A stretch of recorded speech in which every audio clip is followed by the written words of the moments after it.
I, 29M, have known I was the least favorite since I was about 11.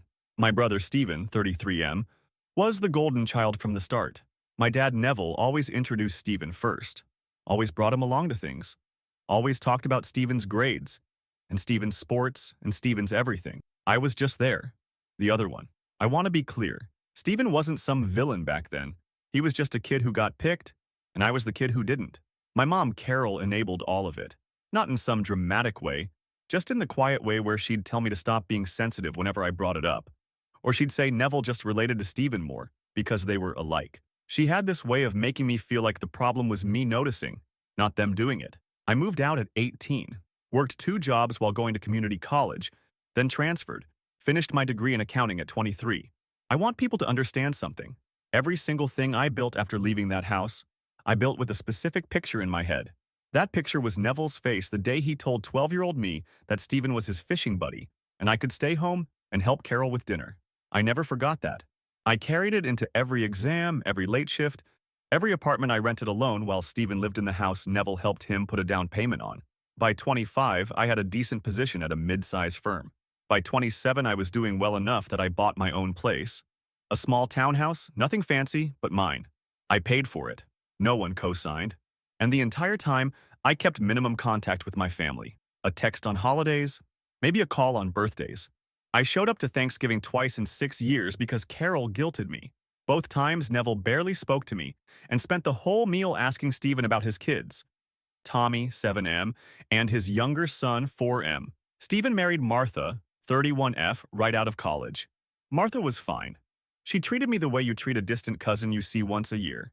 Polite and forgettable. The Father's Day thing happened 2 years ago. I was scrolling through my feed on a Sunday afternoon and saw Martha had posted a whole album. Neville, Stephen, Tommy, and the younger one, all out on some rented boat at the lake. Big smiles. Matching hats. The caption was something about 3 generations of the family together. 3 generations. I was right there in the same city, 20 minutes away, and nobody called. I called Neville that evening, kept it calm, asked why nobody told me about the fishing trip. He said it was a small thing, just Stephen and the boys, nothing personal. I asked if I could come next time, and that's when he said it. He told me I wasn't part of the family the way they were. I asked what that meant because I needed to hear him say it clearly. He told me I was a disappointment and that he didn't tell people I was his son. Just like that. The way you'd tell someone the store was closed. Carol got on the phone and immediately asked why I was making problems again and told me to let them enjoy their day. I said understood. 1 word. Then I hung up. That was the night I cut contact. Blocked everyone, and Neville, Carol, Stephen, Martha. Changed my number the next morning. And if you're reading this thinking I sat around crying and processing my feelings, that's not what happened. I went to my desk that night and started writing down everything I knew about my family's situation. Every detail about the house, about Stephen's setup, about how Neville structured things. Because I'd been waiting for this. Not for this exact moment, but for the moment when they finally said out loud what I'd always known, so I could stop pretending and start doing what I'd been planning since I was 18. Here's the thing. Nobody in my family understood about me. While they were busy pretending I didn't exist, I was paying attention. I knew that Neville co-owned the house Stephen lived in. I knew the arrangement was informal. I knew Stephen's income barely covered his own expenses and that Neville had been supplementing him for years. I knew Carol's name was on things it probably shouldn't have been on. I knew all of this because I'm an accountant, and because I spent years quietly watching while they thought I wasn't worth watching. 2 years of silence. 2 full years. And then they came looking for me because something happened that made them realize they needed the son they threw away. What happened and what I did. That's the next part. But I want you to understand this first. When they showed up at my door, I wasn't surprised. I'd been ready, I was waiting. Okay, I need everybody to understand something about the psychology of being the unfavorite kid, because most people get it backwards. People think the ignored child becomes broken, becomes the one who never figures it out, who stays small, who spends their whole life chasing approval they'll never get. And yeah, sometimes that happens. But sometimes, and this is the version nobody warns you about, that kid becomes the most dangerous person in the room, because they spent their entire childhood doing nothing but watching, learning, and remembering. While Stephen was out there getting fishing trips and down payments and matching hats on a boat, this man was sitting at Thanksgiving dinner mentally building a spreadsheet. The family raised an accountant and then gave him every reason to use those skills against them. Neville out here telling his 12-year-old son to go help mommy with dinner while the real son goes fishing. Brother, you didn't raise a disappointment. You raised an adversary. You just didn't know it yet because you never bothered to look at him long enough to notice. And Carol, man, stop being sensitive is the family motto of every household that's about to get absolutely dismantled 20 years later. That phrase doesn't make kids tougher, it makes them quieter. And quiet kids with good memories are ticking time bombs. This guy moved out at 18, worked 2 jobs, put himself through school, bought his own home with no cosigner, and the whole time his family thought he was just out there being irrelevant. Nah, he was loading rounds. Update 1. So a lot of people asked what happened during those 2 years of no contact and what change that made them come looking for me. I'll lay it all out. During those 2 years, I didn't just sit around being angry and staring at walls. I worked, I got promoted, I started handling larger clients and built a reputation as someone who could untangle complicated financial structures. And the whole time, I kept a mental file on my family's situation because I knew that the way Neville had set things up for Stephen was a house of cards. Not because of anything illegal, but because it was built entirely on Neville's ability to keep earning and keep paying. Neville ran a small contracting operation, maybe 6 or 7 guys working under him. And for years, he was pulling in enough to fund his own life plus prop up Stephen's. Stephen worked as a parts manager at an auto supply place, making maybe $40,000 a year. Martha worked part-time doing reception at a dental office.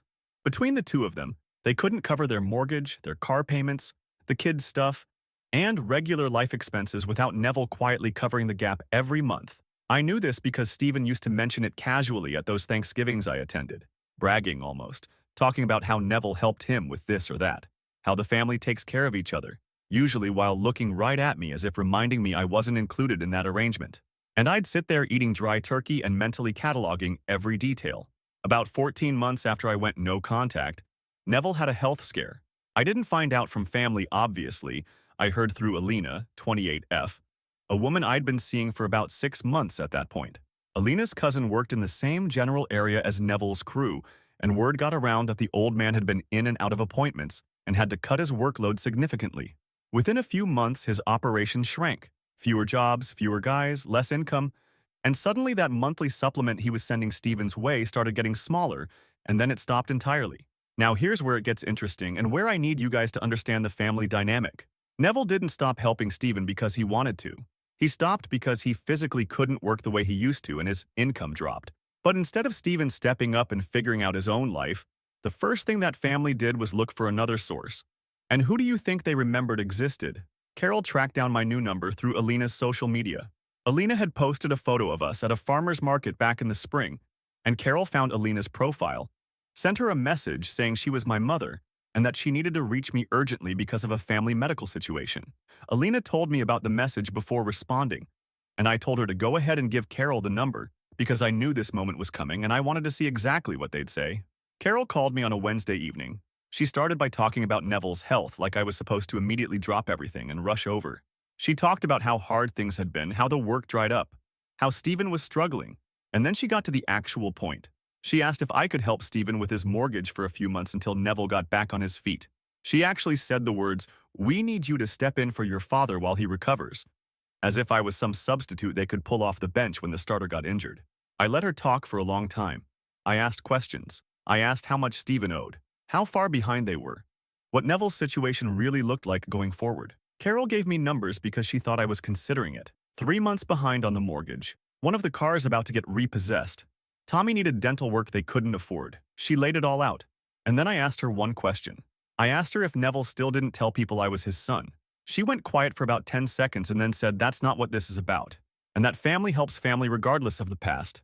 I told her that's interesting because Neville told me very clearly I wasn't part of this family, so which was it? She started getting upset, saying I was being petty and that people's lives were at stake and I was holding on to old grudges while Stephen's kids could lose their home. I told Carol I'd think about it. I didn't tell her what I was actually thinking, which was that I had been thinking about this exact scenario for years. Over the next 2 weeks, I did something Carol and Neville didn't expect.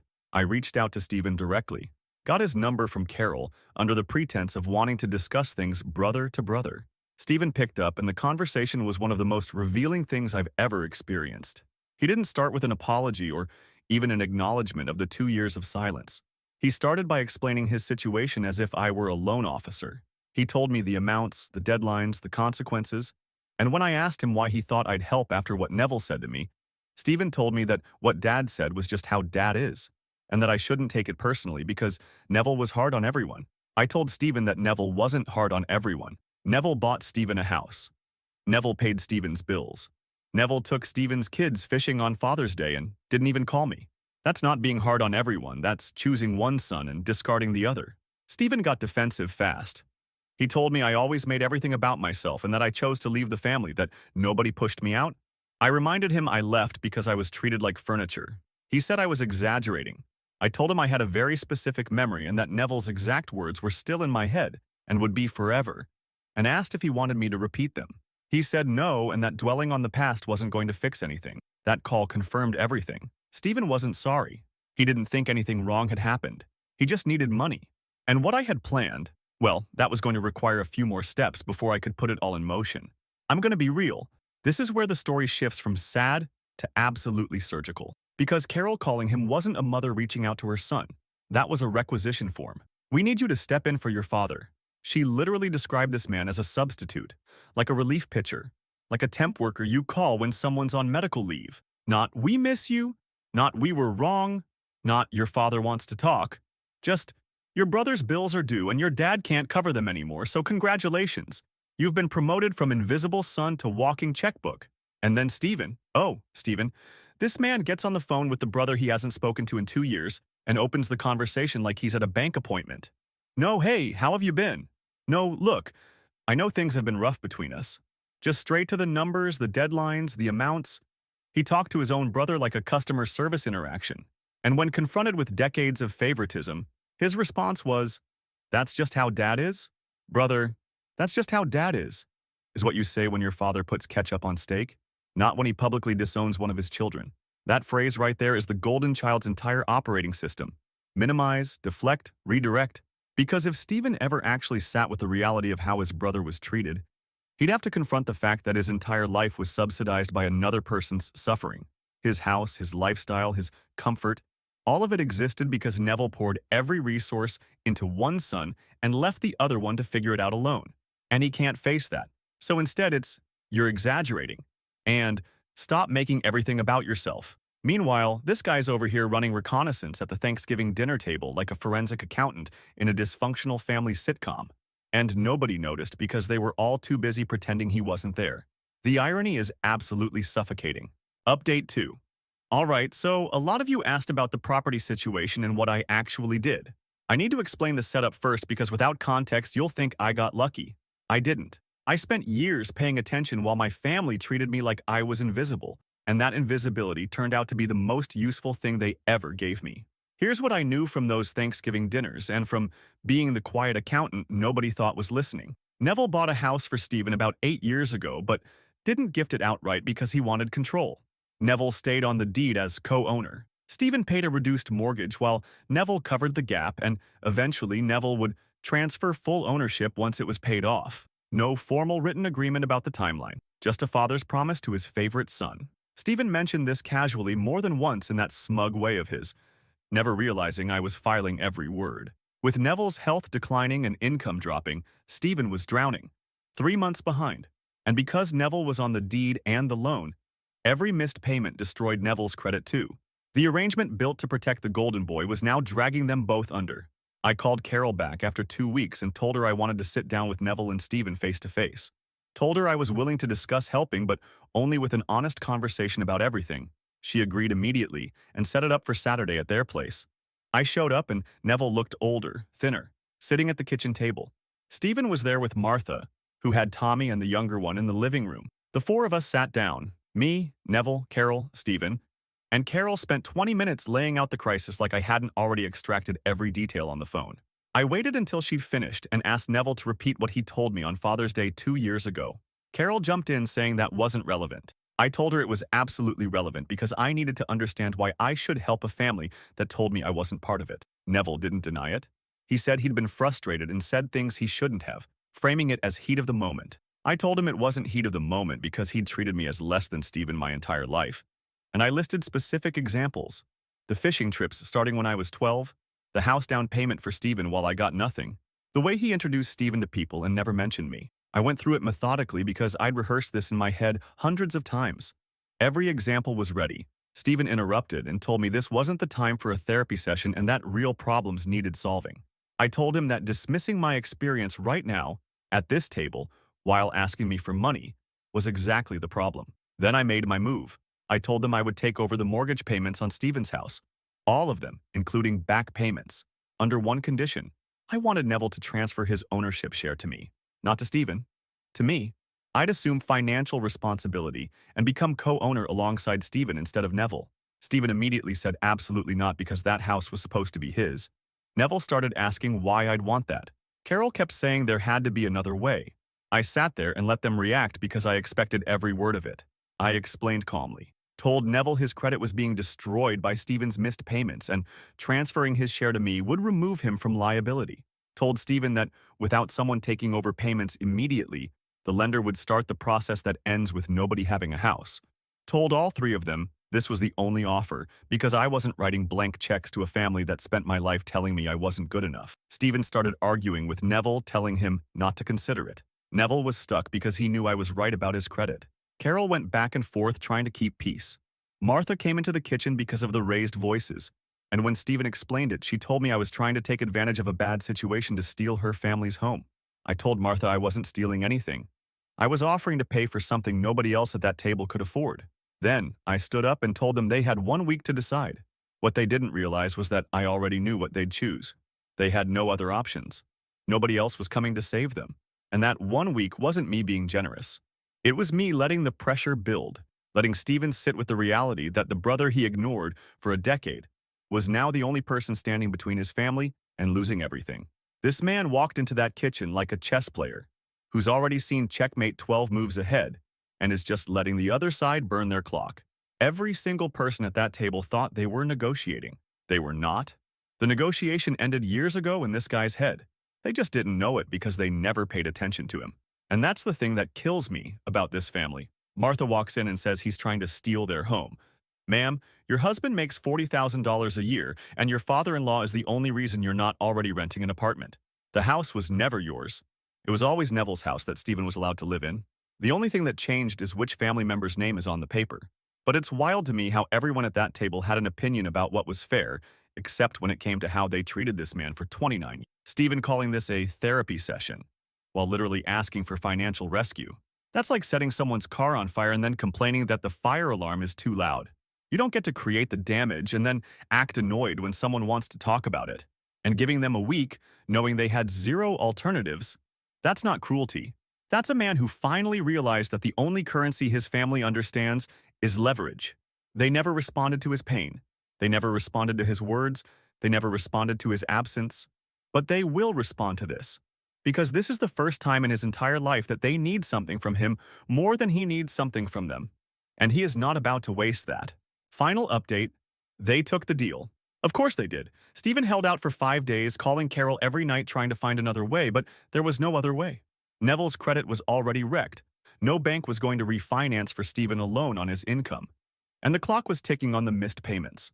On day 6, Neville called me himself, first time he'd spoken to me directly since that Father's Day call, and told me he'd agree to transfer his share. He said he was doing it for the grandkids, not for me. He made sure I knew that. I had a real estate attorney draw up the paperwork. Neville transferred his ownership interest to me. I caught up every missed payment, and I became co-owner of the house Stephen had been living in for 8 years, thinking it was basically his.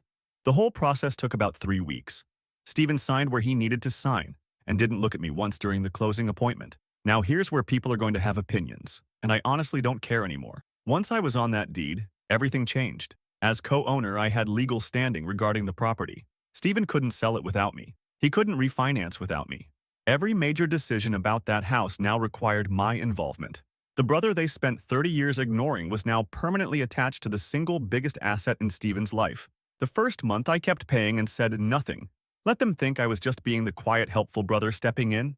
Martha even sent me a text saying thank you, which was more acknowledgement than I'd gotten from that family in a decade.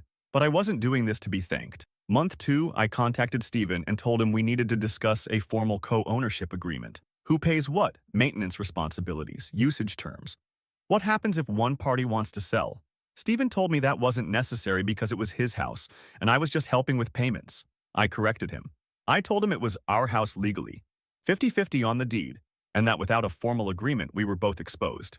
He got angry and said I was overcomplicating things and that Neville never needed any of this. I told Stephen that Neville's approach of no formal agreements is exactly why we were in this situation. Stephen refused to discuss terms, so I waited another month, and then I sent him a written notice through my attorney stating that, as co-owner, I was requesting a partition action, which for those who don't know means I was legally requesting that the property either be divided or sold and proceeds split. You cannot force someone to co-own property with you indefinitely if they want out. And I wanted out. Stephen lost it. He called me screaming that I'd planned this from the beginning, that I never intended to help, that I'd tricked them. I told him he was right. I told him I'd planned it from the moment Carol called me asking for money. I told him that for 30 years this family treated me like I didn't exist, and now they were going to find out what it felt like when the person they threw away decided to throw them back. Carol came to my townhouse the next morning. She stood on my front step and begged me not to do this, saying Tommy and the younger one would have nowhere to go. I told Carol that she had a house, that Neville had a house, and that Stephen's kids would be fine. I told her the same thing she told me on Father's Day. Why are you making problems? Let people enjoy their day. She didn't appreciate hearing her own words repeated back. Neville showed up 2 days later. He didn't beg. He stood in my driveway and told me I was proving him right, that I was exactly the kind of person he always thought I was, and that's why he never included me. I told Neville that he created exactly the kind of person I am. I told him that every year he chose Stephen over me. Every fishing trip, every dinner where he pretended I didn't exist, every time he told someone he only had one son. All of that built the person standing in front of him, right now. And that person was done being the family's afterthought. The partition process is moving forward. Stephen can either buy out my share at current market value, which he absolutely cannot afford, or the property gets sold and we split the proceeds. Either way, Stephen and Martha and the kids are going to have to move. Stephen's been trying to get a lawyer to fight it, but there's nothing to fight. I'm a legal co-owner requesting a completely standard legal process. Martha sent Alina a long message on Instagram begging her to convince me to stop. Alina showed it to me, and I told her to not respond. Martha drove to my townhouse last weekend with Tommy in the car, knocked on my door for 15 minutes saying, "Please talk to us, we need you," while Tommy sat in the back seat. I didn't open the door. Neville told me I'm a disappointment. He told me he doesn't tell people I'm his son. He told me I wasn't part of the family. Carol told me to stop making problems. Stephen told me I was exaggerating. Now they're all at my door, and I'm not opening it. Okay, so this is the part where I know the comments are going to be split right down the middle, and honestly, both sides have a point, and I'm not going to pretend otherwise. On one hand, this man was forged in rejection. 30 years of being told he was nothing, being excluded, being erased from his own family like a typo somebody backspaced over. And every single one of them, Neville, Carol, Stephen, Martha, had decades to course. Correct. Decades to say, hey, maybe we should call him. Decades to treat him like a human being. They didn't. Not once. Not until the money ran out. So when people say he went too far compared to what? Compared to the family that told him to his face he wasn't their son. Compared to the mother who called emotional neglect being sensitive. Compared to the brother who treated him like a bank teller with a personal grudge. This family wrote the rules of this game a long time ago. He just finally played it better than them. But, and I need to say this, there are kids in that back seat. Tommy sitting in that car while Martha knocks on the door doesn't know anything about fishing trips or Father's Day phone calls, or who got a down payment and who didn't. That kid is 7. He's living through something he didn't build and can't understand, and that part is where I can't fully celebrate. Because generational pain doesn't stop just because the person swinging the hammer feels justified. And this guy knows that. He knows it better than anyone, because he was that kid once. Neville standing in that driveway saying, "You're proving me right," is maybe the most infuriating thing in this whole story. Because it's the ultimate narcissist escape hatch. You mistreat someone for their entire life, and when they finally react, you point at the reaction and say, "See, I was right about you." Nah, Neville. You don't get to set the building on fire and then blame the architect when it collapses. You built this. Every brick of this situation has your fingerprints on it.